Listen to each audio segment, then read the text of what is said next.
for agreeing to meet with me today. Sure. All right, so I'm going to ask some questions about our current community partners, and then we'll just have a discussion about that. Okay. So my first question is, who are our current community partners? So we have quite a few community partners as a district, but also as individual schools. We're allowed to have some community partners. So we have sport organizations, youth sport organizations as community partners, such as East Georgia Pop Warner. We have Columbia County Recreation Department. We also have some of our local eateries that partner with us as well, and churches as well. They run some of the organizations and the clubs that we actually have here. And then some churches actually use the facilities to actually go and have their parish or parishioners come to the school as well. Okay, so I know you said that the eateries provide us food and some of the church uses the facilities, but what else do the community partners provide to the school or the district? So a lot of it is, sometimes if we're letting them use the facility or the building, they're actually being provided a space for them to either hold practice or worship if it's a church. But if it's a situation where they're using a facility and it's after school hours, then there's a situation where we obviously have a contract between both, and there's a policy set in place where there's a small fee that they actually provide the schools, which in turn helps the schools kind of beautify the schools and actually turn certain things better in the school based off of them using the fields.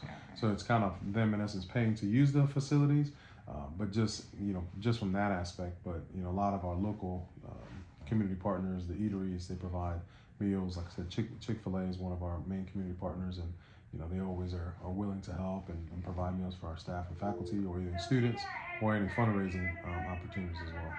Okay. What does our school do for them? So you said already we let them use the facilities, but what's something else that we do for the community partners? So I think some of it is advertising too. So when we have if our staff is they provide meals for our staff. Well, now their marketing and their brand is out here in our school. Same thing with our kids when we do fundraising opportunities. They do that as well. But I think we also kind of provide almost a sense of goodwill for them, just kind of word of mouth, providing some positive word about them helping the community, and then of course for them it's just it's the vice versa. So they're if we're speaking good about them, then they can say that they're actually involved within the schools and the community, and they're helping the schools and the students. Okay. What other partnerships should we be considering? So we have various partnerships from a district level, and also obviously various schools. So I really do think, so like for example, at the middle school level, we have some connection classes, which are, our career courses. But at the high school, there are CTA courses, and I know there are some partnerships on the high school level that the kids actually do work-based learning. So they're actually able to go to these organizations or these businesses to actually work and receive either hours or sometimes pay, depending on what's set up.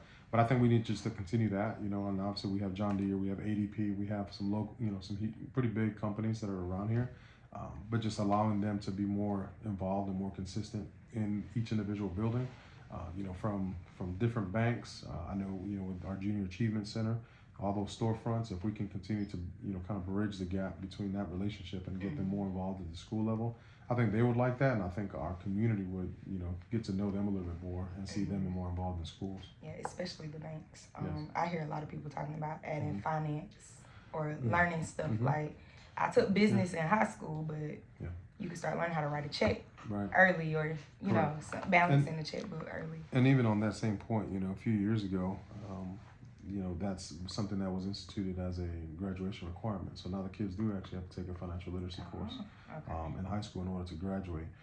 And now with Junior Achievement, there's actually a link. So now those kids will actually be able to go to Junior Achievement from their perspective and kind of see how that all works. But it kind of goes ties into what you were saying. So I did that because that was my pathway in high school. I wasn't required. All right, last question I have. What would need to be done to make current and future partnerships more equal? That's a good question. And I don't say that, I wouldn't say that they're, one gives more than the other. I think in any community partnership, I think sometimes the organization or, the business, providing some type of either service or good to the schools is always kind of giving more. So, I think it's one of those things where if we were able to partner with the businesses for maybe doing some type of nights. So like I know sometimes we do spirit nights with some of our community partners. But that still kind of gives back to us, but it still gives to them. So I think maybe doing some more of those, maybe kind of, branding them a little bit more, as much as we're allowed within the school. But I think if an organization or a business is willing to either donate or provide some assistance, whether it's a service or a good to schools, I feel like we should be able to do, reciprocate and do something for them, whether even if it's just putting their name on our website, on our marquee sign, digital sign.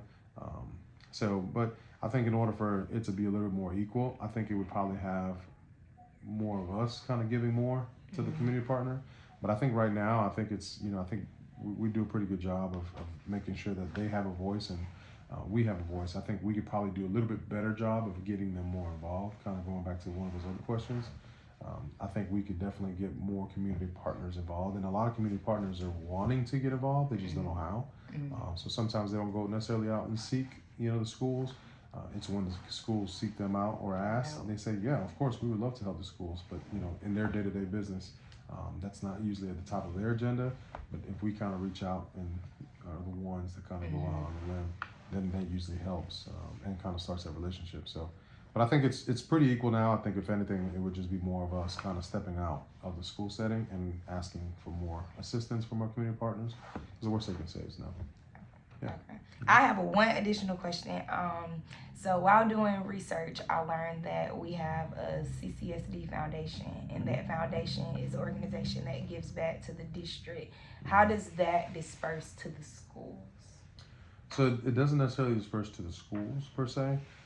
So that's a foundation that was created to try to provide some assistance as needed. So it's almost like a grant, right? So if maybe if it's a staff member, it might be that needs a certain thing, or maybe providing scholarship opportunities for said student, or maybe a said faculty member. So that foundation was put in place to kind of fill those parameters. But it's all locally funded. So it's really us funding that foundation. So like that we can provide some type of service or some type of possible scholarship or something for a faculty member or staff member. Okay. And then last question, with our community partners, how do we, like, how we do our parent engagement surveys and like the student surveys, do we survey them? Or is it always just observation and conversation? Do we ever give them a survey about how they feel the engagement is with the schools? So from a school level, no. From a district level, I'm not sure if they do or not. I think they actually did that when planning for the strategic plan. They actually brought some community partners in and surveyed them. But I think from a school level, I think we can do a better job of that. Okay. I think that would actually be really good to survey them to see what their perspective is on maybe how we're doing certain things, or maybe on how we can actually fundraise a little bit better, or how we can kind of get more voice into the community from their perspective and ours. So, but yeah, I think that's a good idea. All right. Well, that's all the questions I have for today. Again, thanks for doing this for me. Of course, you're welcome.